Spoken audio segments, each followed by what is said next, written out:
Mr. Farage, thank you for being here. This is my first interview, so I will do my best. But Mr. Farage, can you please explain to our Dutch viewers who you are? Well, I'm a businessman, somebody that worked in the City of London, involved in international finance, and in 1990 I saw Britain sign up to something called the exchange rate mechanism, where we pegged the level of sterling against the Deutschmark as a precursor to joining the euro. And I thought as a businessman, this is mad. The British economy and the German economy are different things. Yes. It can't work. Sure enough, it didn't work, and that led me to thinking more deeply about what was the European Union? What was it for? Did it make sense? And I concluded in the mid-1990s that it didn't make sense in a globalised economy to lock ourselves into a customs union with our European partners. Didn't make sense for Britain economically, and it certainly didn't make sense for Britain in democratic terms. And so I pledged then that I would start to get involved and stand in elections, and since that time I've been chairman and leader of the UK Independence Party, and we went from nowhere back in the mid-90s to coming second across the entire United Kingdom in the European elections of 2009. I do try and tell people still that I'm not a politician, but that argument's wearing a bit thin. Okay. Will be told a story. They'll be told that once upon a time Europe was divided. There was a big wall down the middle of it, and the people in the East were very poor, and they had no democracy, and they lived under an evil system called communism that killed millions of its own people. But joy of joys, the wall came down, and we finished up with 27 nations, and those people lived in democracy, and 500 million people lived in peace. But sadly, no, there is more. I promise you there's more.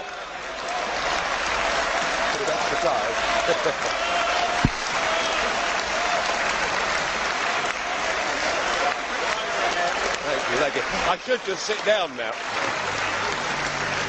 Well, I must say, that's the first time I've ever received such applause, and I'm tempted, Mr. Verhofstadt. I am tempted to sit down. But if I may, sadly, the story continues.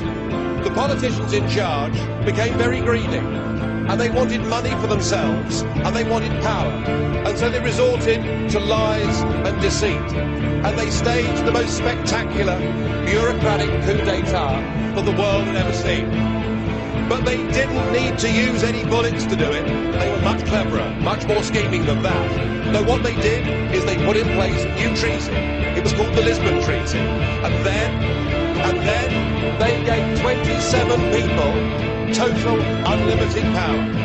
These would have been the people.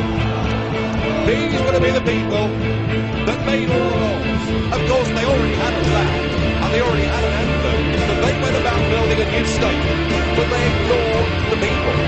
And what they did, whether they knew it or not, is they recreated the very evil system that the people in Eastern Europe had lived under before. But the incredible thing was that many of the new bosses had also worked for that same evil system before. Well, of course, the plan was wrong, and their national money scheme collapsed. But still, the new bosses wouldn't listen to the people. No, They made life tougher and tougher. They put tens of millions into poverty. They denied people a say. And in the end, those people had to resort to violence to get back their nation states and their democracy. And the moral of the story is they had learnt nothing from history. Thank you, Mr. President. Before you give this Commission power, remember that 60 years Mr. President. ago, an Iron Curtain came down on Europe. Thank you, but now, Mr. President. With this Commission, there is an economic iron fist, and it's being felt in Greece today. We cannot. Thank you. Thank you, Mr. President. Thank you very much. Thank you, Mr. President. Thank you. Thank you very much.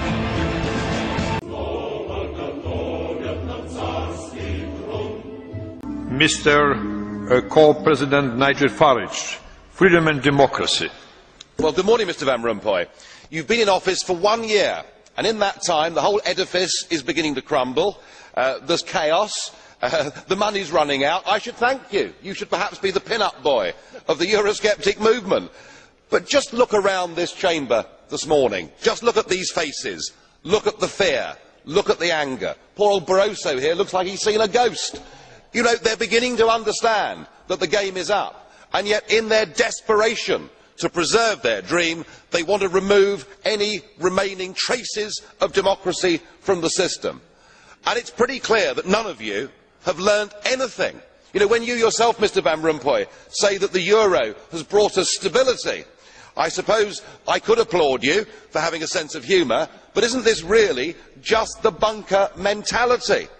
You know, your fanaticism is out in the open. You talked about the fact that it was a lie to believe that the nation state could exist in a 21st century globalised world. Well, that may be true in the case of Belgium, who haven't had a government for 6 months, but for the rest of us, right across every member state in this union, and perhaps this is why we see the fear in the faces, increasingly people are saying, we don't want that flag, we don't want the anthem, we don't want this political class, we want the whole thing consigned to the dustbin of history.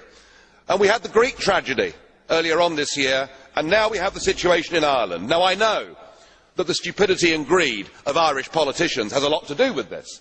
They should never ever have joined the euro. They suffered with low interest rates, a false boom and a massive bust. But look at your response to them. What they're being told, as their government's collapsing, is that it would be inappropriate for them to have a general election. In fact, Commissioner Rehn here said they had to agree their budget first before they'd be allowed to have a general election. Just who the hell do you think you people are? You are very, very dangerous people indeed. Your obsession with creating this euro state means that you're happy to destroy democracy. You appear to be happy for millions and millions of people to be unemployed and to be poor. Untold millions must suffer so that your euro dream can continue. Well, it won't work, because it's Portugal next. With their debt levels of 325% of GDP, they're the next ones on the list, and after that, I suspect it'll be Spain. And the bailout for Spain would be 7 times the size of Ireland, and at that moment, all of the bailout money has gone. There won't be any more. But it's even more serious than economics, because if you rob people of their identity, if you rob them of their democracy, then all they are left with is nationalism and violence. I can only hope and pray that the euro project is destroyed by the markets before that really happens. Thousands of young people out on the streets demonstrating, demanding their government does something. But the Greek government is stuck inside the euro straitjacket. There's nothing they can do. There's nothing a future general election can do in Greece to change anything. And when people have taken away from them the ability through the ballot box to determine their own futures, then I'm afraid that violence becomes the only logical alternative. What you've done with this euro is you have trapped people in an economic prison. You've trapped people in a Volkerkerker from which to get out. It will take great courage, it will take leadership, or possibly the inevitable economic meltdown. You have the charisma of a damp rag and the appearance of a low-grade bank clerk. And the question that I want to ask, that we're all going to ask, is who are you? I'd never heard of you. Nobody in Europe had ever heard of you. I would like to ask you, President, who voted for you? And what mechanism? Oh, I know democracy is not popular with you lot. And what mechanism do the peoples of Europe have to remove you? Is this European democracy? Well, I sense, though, that you're competent and capable and dangerous, and I have no doubt that it's your intention to be the quiet assassin of European democracy and of the European nation states. You appear to have a loathing for the very concept of the existence of nation states. Perhaps that's because you come from Belgium, which of course is pretty much a non-country. But since you took over, we've seen Greece reduced to nothing more than a protectorate. Sir, you have no legitimacy in this job at all, and I can say with confidence that I can speak on behalf of the majority of the British people in saying we don't know you, we don't want you, and the sooner you're put out to grass, the better. David Cameron had you worried for a bit. You thought he was even a Eurosceptic, but it's okay. You had a quiet word with him, and the real David Cameron was back. Whatever happened to the veto? No more vetoes anymore. Indeed, Mr Cameron is now actively supporting this quite despicable pact, this plan to destroy and humiliate nation states that do not live up to a Germanic view of how economies ought to be run. Now, I must say, I thought the weekend's proposals from the German finance ministry that came out, suggesting that a European commissioner and his staff occupy a big building in Athens and take over the running of the country, a Gauleiter, some may say, I thought it must be a joke. I thought it can't, I mean, possibly even this EU could not sink to those depths. But of course it was just a negotiating position. And what we've now got for Greece is diplomacy at gunpoint. It's the kind of strategy that Palmerston used against Athens back in the 19th century. Nobody can deny today that Greece is any more than a colony. And this is all a terrible, huge mistake. Greece is not a failing subsidiary company where head office needs to come in and take control. Greece is a nation with a soul, a nation with pride, with history. Goodness me, they invented democracy in the first place. They are suffering. They have youth unemployment of 50%, caused, Mr Van Rompuy, because they're in the euro. You are causing the misery in these countries, and you blather on about creating jobs and growth. None of this is actually going to happen. And remember, these people are being driven into humiliation and desperation, and desperate people do desperate things, and I am deeply fearful for what will happen in Greece if we continue with this mad course, and of course, as Mr Barroso knows, it's going to be Portugal next.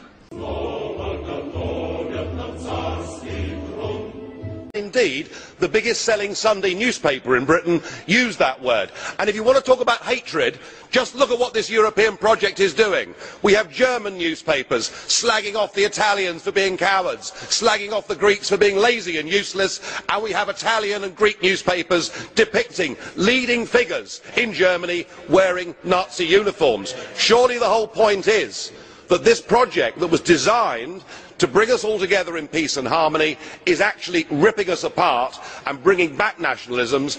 And if there was one country I really had a go at in my speech, it was actually the United Kingdom, because I admitted the way we behaved towards Greece wasn't acceptable in the 19th century. On the edge of a financial and social disaster, and in the room today we have the four men who were supposed to be responsible. And yet we've listened to the dullest, most technocratic speeches I've ever heard. You are all in denial. By any objective measure, the euro is a failure. And who is actually responsible? And who's in charge out of you lot? Well, of course, the answer is none of you, because none of you have been elected. None of you actually have any democratic legitimacy for the roles that you currently hold within this crisis. And into this vacuum, albeit reluctantly, has stepped Angela Merkel. And we are now living in a German-dominated Europe. Something that the European project was actually supposed to stop. Something that those that went before us actually paid a heavy price in blood to prevent. I don't want to live in a German-dominated Europe, and nor do the citizens of Europe. But you guys have played a role. Because when Mr Papandreou got up and used the word referendum, or Mr Rehn, you described it as a breach of confidence, and your friends here got together like a pack of hyenas, rounded on Papandreou, had him removed and replaced by a puppet government. What an absolutely disgusting spectacle that was. And not satisfied with that, you decided that Berlusconi had to go.